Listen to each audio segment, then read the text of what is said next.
Ladies and gentlemen, Dr. Levi is here, and today I want to take you through a video that is very interesting. I want to show you that there's a direct relationship between gut microbiome, or those bacteria that reside in your gut, and heart conditions and even the metabolic syndrome. So how do we end up having this heart condition as a result of bad population or bad bacteria in your gut? That is the essence of this video, and I will introduce you to very clear concepts and also demonstrate that these concepts have a scientific basis. Okay, so I want you to know that when we tell you to lose weight, when we tell you to unfat, when we also tell you to be strict on your dietary modifications, it's because of certain gut bacteria that will help you get an immunity and also defend you from different systemic inflammation. So in this video, we will dive into that and get to explore different options, so that once we tell you to eat healthy, once we tell you to lose weight, once we tell you to exercise and also be strict with fasting, then you start to understand where the basis comes from. Coming up.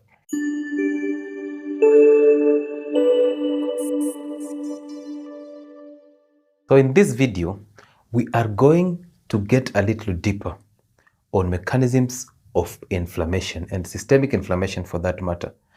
We all know that if we tell people to stop eating processed foods, stop eating wheat products, sugar, and start fasting, and even eat food which is whole food, which is high in fiber, food that is designed the way nature wanted it.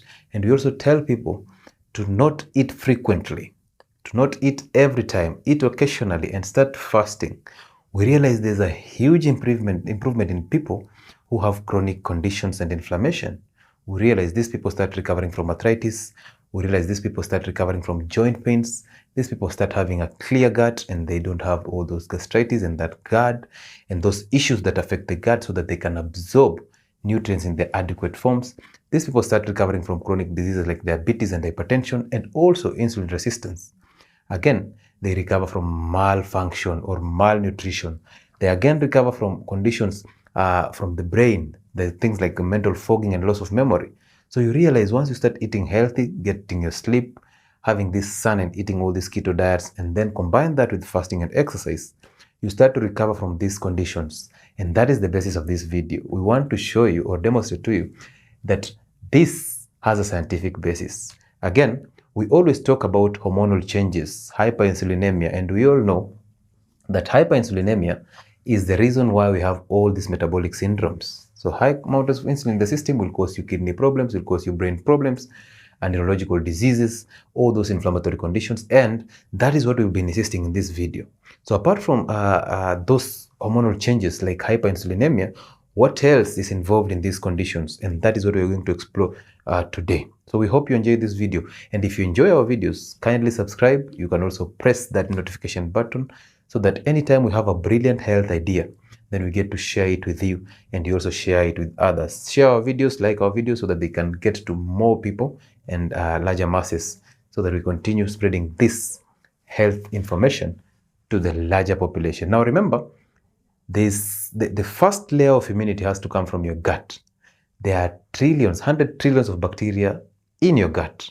And your human cells, the normal body cells, are about 10 trillion. So you can imagine it's like 10 times of bacterial cells or bacterial population in your gut only. And that's the reason why the first immunity or most diseases hail from the gut, be it mental conditions, be it heart conditions, be it chronic conditions like metabolic syndrome. They first hail from the gut. And therefore, if you fix the gut, then you're fixing most of these conditions. Now, 70% of your immunity hails from the gut, and this is from those bacterial microorganisms that reside in your gut. So you can imagine, if you fix your gut, then you already have 70% of your immunity. And these bacteria produce a genome that is mutates every other time, and this genome is the one that is responsible for different conditions and different processes that will help. And that's why what you eat determines the population or the type of bacteria that will populate your gut. So it is very important for you to take care of what you eat, so that you populate your gut with healthy microorganisms that will help you protect yourself from other conditions. Now, in the gut, we have two types of bacteria. We have good ones and the bad ones. The good bacteria help you kill or destroy the bad bacteria. Again, anytime you start fasting, you start depriving the bad bacteria food, so they starve to death, so they die. That's the reason why when you have SIBO, the small intestinal bacterial overgrowth, if you fast, that condition disappears, because those bacteria, they die, they starve to death. But the good bacteria, the body produces chemicals and compounds that feed them so that they can survive, because the body relies on them. It wants them to help them break down food to get all those amino acids and the vitamins that are very important for survival. So let me introduce you to a concept of a certain compound that is called lipopolysaccharides. Now, this is the LPS. So lipopolysaccharides are basically compounds that are found on the surface of bacteria. Okay, so actually the bigger question for this video will be, why do we have so many bacteria, a large population of bacteria in your gut? Why are they there? What are they doing there? If at all bacteria is harmful to you, then why do we have more bacterial cells in your gut than even your entire body? That will be answered. So LPS, lipopolysaccharides, these are compounds that are found on the cell wall of the bacteria. Okay, so here we have LPS, the lipopolysaccharides, and then we have our bacteria here. This is a bacterial cell, and on top of this bacterial cell, so we have the genome here, or the DNA. Then on top of this cell membrane of this bacteria, we have these compounds that are called LPS. So this is the lipopolysaccharides. Now, this is the gut. So here we have the bloodstream. So this is the bloodstream. And this is the gut, generally. So again, another bloodstream. Now, I want you to remember that every time we have a blood vessel, around that blood vessel, we have something called the lymphatic system. So we have the bloodstream, and then on top of it, we have something called the lymphatic system. So this is the lymphatic system. So every time you have a blood vessel, it is covered also, it's surrounded by a lymphatic system. And in this lymphatic system, what we have is the immune cells, the white blood cells. So the T cells and the B cells reside here. In bloodstream, we have blood cells there.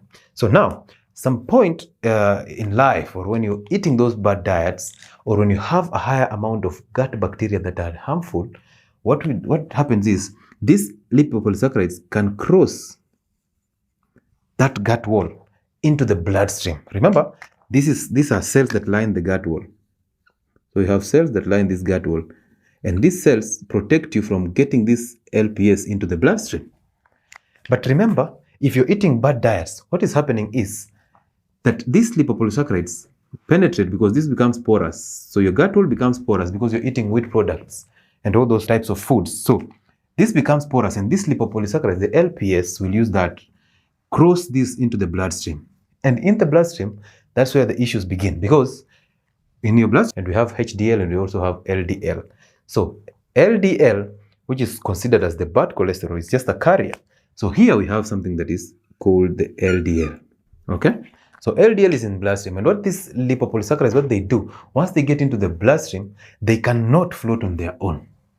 Okay, so in the bloodstream, they cannot exist on their own, so they have to find a carrier, or they have to attach to something. So they attach this LDL, and when they attach this LDL, what they do, they knock out a part of this LDL. So the cholesterol that is there is knocked out. Then they occupy the space for this cholesterol. So this is what happens. So now it attaches to the LDL. And once it attaches to the LDL, this is where we get what is called very low density LDL. So the complex that will form after the cholesterol has detached and we have attached the LPS on our LDL, then we forms something called very low density lipoprotein. So VDLDL. This is also called the small dense LDL. Now, this is where the issues begin, because we all know that from our videos on cholesterol, if you've not watched that video on cholesterol, please find it and watch it, because it's one that explains the types of cholesterol and why we should not be afraid if you're told that cholesterol levels are high. So once it detaches, then it forms very low density LDL. Now this has a direct link to atherosclerosis. So this will lead you to atherosclerosis, which is basically inflammation. Okay, so what is happening is very low density lipoprotein, it causes inflammation on blood vessel walls. It is highly inflammatory. It settles and causes inflammation on blood vessel walls, and that is the beginning of a growth called a lump. Okay, so once it causes inflammation, then it attracts blood cells, the white blood cells. They start to stick there, and then they start forming a lump, and this occludes this blood vessel. So we start having occlusion. If blood is flowing in, then blood cells start to stick on this as it grows. This lump starts to grow. Then it occludes that blood vessels, and therefore nutrients and oxygen going towards a tissue that this blood vessel is supplying become minimal. If this this blood vessel is supplying the heart, then you'll have problems with the heart because the heart muscle will not receive nutrients and oxygen that it requires. If this is supplying the legs, then that means we will have a problem in the leg. So that's why people who have diabetes end up being amputated because of this atherosclerosis. So this is the concept of those gut bacteria. Now again, this LPS, since this is blood, so this is LPS. So it comes, attaches here, topples off the cholesterol, then forms very low density lipoprotein that is directly involved in atherosclerosis. Again, this LPS can cross the blood vessel into the lymphatic system.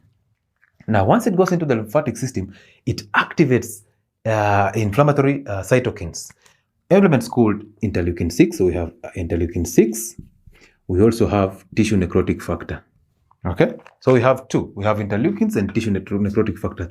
We've all heard of inflammatory cytokines. These are the ones that are responsible for that arthritis. These are responsible for that autoimmune conditions that you're suffering from, and all those, the psoriasis, the skin conditions, is because of hyperactivation of these two. Okay, so LPS, apart from it giving you atherosclerosis, it will also activate the immune system. And in the immune system, we have cells, and those cells, one of those cells is basically the T cells and the B cells. These are inflammatory cells that basically identify that we have a foreign agent in the immune system or in the lymphatic system, and therefore we fight it. So one of the foreign agents here has to be gluten, another has to be LPS. Now LPS comes here, activates interleukin 6 and tissue necrotic factor, and therefore it becomes reactive. So the immune system says, hey, this is a new agent in our system and we have to clear that path. Once you start doing this, then you start having autoimmune conditions. I hope we are together up to there. Okay, so this is the concept of LPS. And that's the reason why we need to focus on getting good bacteria population in your stomach rather than increasing higher bad bacteria in your gut by eating bad foods, processed foods, sugar, wheat products. Now, before I even move on, how do we get this into the bloodstream? Consumption of wheat products, consumption of seed oils, consumption of alcohol, consumption of drugs like NSAIDs, those painkillers, chemicals and preservatives that are used to make those processed foods, same processed foods, and also LPS from bad bacteria. These are basically elements that cause perforation in your gut wall. Once they cause perforation, then LPS moves into your bloodstream. So if you avoid those foods already, you're blocking this perforation, and therefore LPS remains where it deserves or where it belongs, which is in the gut. And in the gut, it has no harm. But once it goes into the bloodstream or the lymphatic system, then that's where the problems begin. So if you avoid those foods, and you've realized, I always insist on dropping sugar, dropping wheat soda, dropping those NSAIDs, dropping wheat products and seed oils, because they cause perforation in the gut. And alcohol, once you cause that perforation, then these lipopolysaccharides get access to the bloodstream and they bring you all these problems. Okay, so now from there we can keep on understanding it and just maneuvering around it to know what best suits for us. So now we have this. So let me tell you something interesting. Now, once we have systemic inflammation, because remember, systemic inflammation means there is inflammation that is happening in your bloodstream already. Okay, so this is the bloodstream. So here we have atherosclerosis, and this is basically what brings heart attacks and those conditions. Okay, so now since we have this, we want to try as much as possible to help you understand. Now, what is the effect of this LPS or these complexes on different organs in your body? Number one being, in the liver, we'll have a fatty liver. Okay, and the fatty liver is the one that is responsible for all insulin resistance. So insulin resistance is the one that is also responsible for metabolic syndrome. So come to think about that. You have bad bacteria in your gut. These bad bacteria lead you to formation of a fatty liver. Then a fatty liver leads you to insulin resistance. And insulin resistance leads you to metabolic syndrome. And what is metabolic syndrome? Low HDL, high LDL, high triglycerides, hyperinsulinemia, which is basically type 2 diabetes, hypertension. So those are what we call metabolic syndrome. So a fatty liver leads you all the way to metabolic syndrome. Number 2, in the brain. What do LPS cause? Inflammation in the brain. Now, this inflammation in the brain is the one that causes that mental fogging, that loss of memory, those neurodegenerative conditions like Parkinson's, like Alzheimer's. Okay, so you lose memory all the time. You have problems with the nerves. Okay, so numbness will never leave you if at all your gut is not fixed. Okay, so after that we have in the muscle. So in the muscle, fatty liver, insulin resistance. Same insulin resistance happens in the muscles. And once you have insulin resistance, you know very well that you will not take blood glucose into cells. And once you don't take this blood glucose into cells, then blood glucose level starts to rise. That is type 2 diabetes. Number 2, kidney problems. Okay, so hyperinsulinemia is number 1 cause of kidney problems, not salt. So once you have hyperinsulinemia, you have diabetes, you have kidney problems, you have brain problems, you also have the numbness and all these nerve problems. So that is what is happening in your muscle cells. Okay, then what else? In your heart, another organ. Since you have atherosclerosis, then you will have a problem with the heart. Heart attack will come in. Also, you will have stiffness. So remember, heart muscle is supposed to be flexible, okay, so that it can contract and can expand and contract. So once it does that, then it pumps out blood. However, if you have stiffness in the left ventricle, then you'll have a problem in pumping out blood from that heart. That is what we call congestive heart failure. So you'll start having that big heart, the expansion or cardiomegaly. You'll have congestive heart failure. You'll have heart attack because of problems that are brought about by this atherosclerosis and also this LPS in the heart. So you can imagine if you do away with all this, then you're safe. Again, on your skin, you'll have autoimmune conditions like psoriasis. You also have eczema. That's why your children are always having skin conditions, because you're feeding them the bad diets, and therefore the bad bacteria are developing in the gut. Then also in the gut, we'll have inflammatory bowel syndrome, we'll have colitis, we'll have diverticulus, we'll have GERD, the reflux disease, we'll have gastritis, we will have SIBO, the small intestinal bacterial overgrowth. And this can be fixed by just fasting. Once you fast, then this goes back to normal because you fix your gut. And our intention here is to fix the gut as the first organ. Once you fix the gut, then all this will survive because you've fixed absorption of nutrients and LPS. Okay? So those are the different effects that occur as a result of bad population of bacteria in your gut. And therefore, it's only healthy that you start eating good foods, healthy diets, and focus on whole foods rather than processed foods. Because if you do that, then you're fixing your gut. And once you fix your gut microbacteria, then you've fixed your health totally.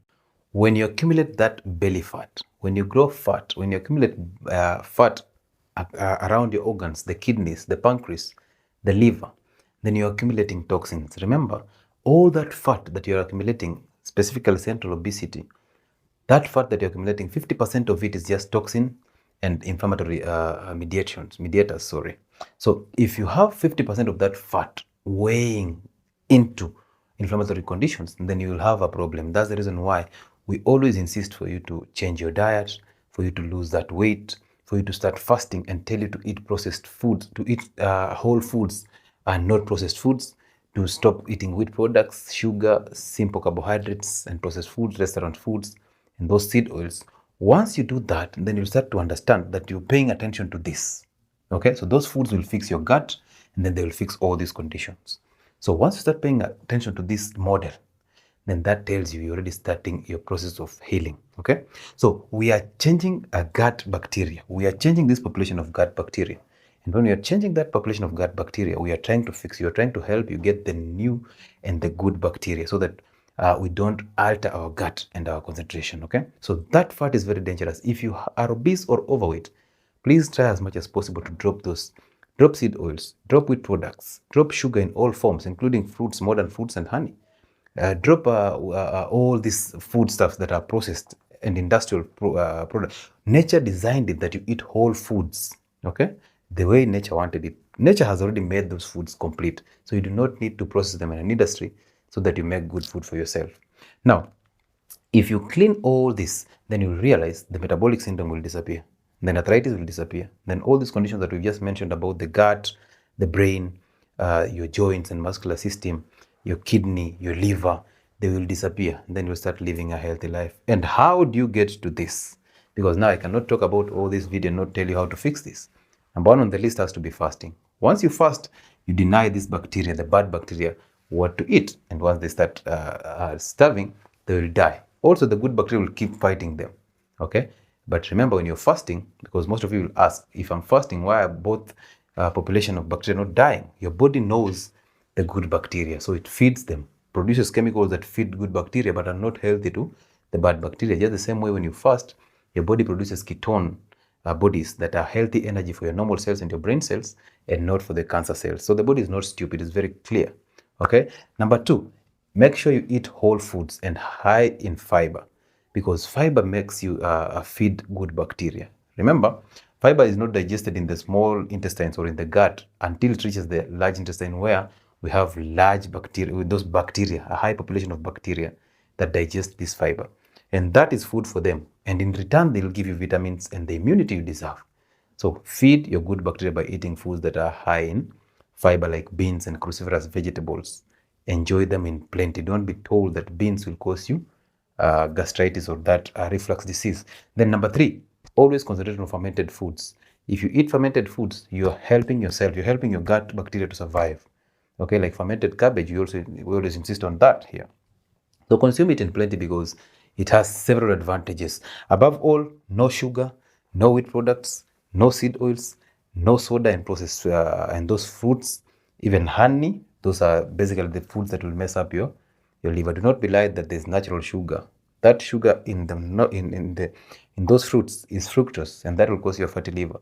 That will also cause a development of gut bacteria that are harmful to you because they love sugar. Bad bacteria enjoy sugar because of fermentation processes.